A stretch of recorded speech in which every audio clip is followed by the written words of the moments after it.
কতক মানুষ এই ঘর বাড়ি ছাড়িয়ে মানে পানির ঘরের ভিতরে অনেকে পানি উঠে গেছে, সাপ ব্যাং মানুষ দিয়ে সবাই একসঙ্গে বসবাস করে। অনেক লোক সেই ঘর ছাড়িয়ে আমরা রাস্তায় বসবাস করে, গরু ছাগলগুলো রাস্তায় নিয়ে বসবাস করে। অনেকে জায়গা না পাইলে সেগুলো বিক্রি করে দেয় অল্প দামে।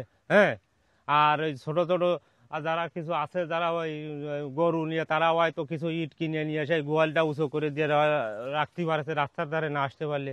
হ্যাঁ, মানে বিহালে যে এসছে বিপদের আর মানে বেঁচে থাকা যায় না, মানে যুদ্ধ করে বাঁচতে আসছে আমাদের এখানে।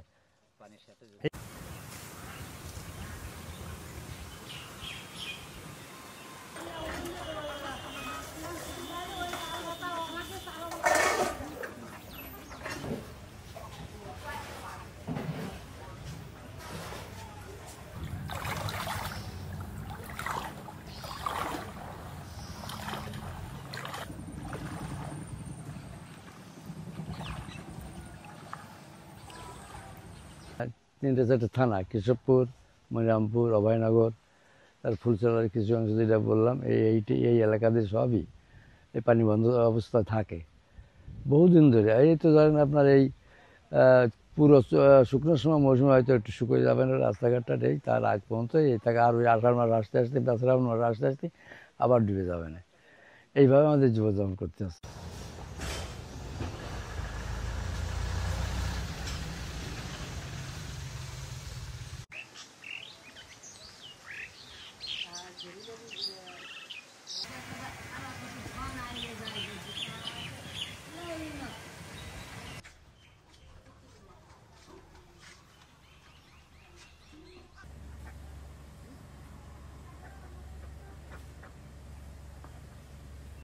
দেখা যাচ্ছে বাড়ি ঘরে আজ 2-3 মাস পানি।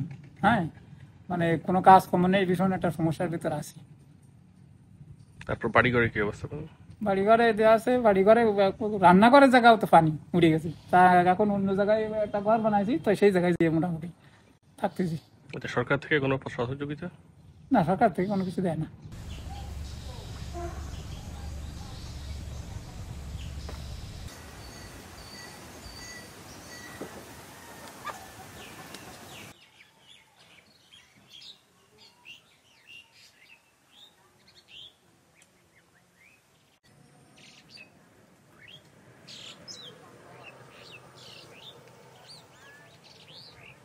হবে ওই আমডাঙ্গাটা অন্তত 3 কিলো ভাত কাটিয়ে দিলে আমাদের জল দ্রুত নামে যাবে, এবং 12টা বিলে জল যাবে।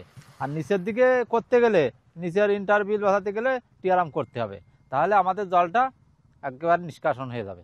হ্যাঁ, দ্রুত নামে এই আমডাঙ্গা খনন করে দিলে আমাদের এখন থেকে যদি খনন করে দেয় তা 2 মাসের ভিতরেই আমাদের মোটামুটি ফসল করা একটা লাইন এসে যাবে। হ্যাঁ, তা আমাদের জলটাকে আসলে পরিকল্পিতভাবে আটকে রাখা হচ্ছে।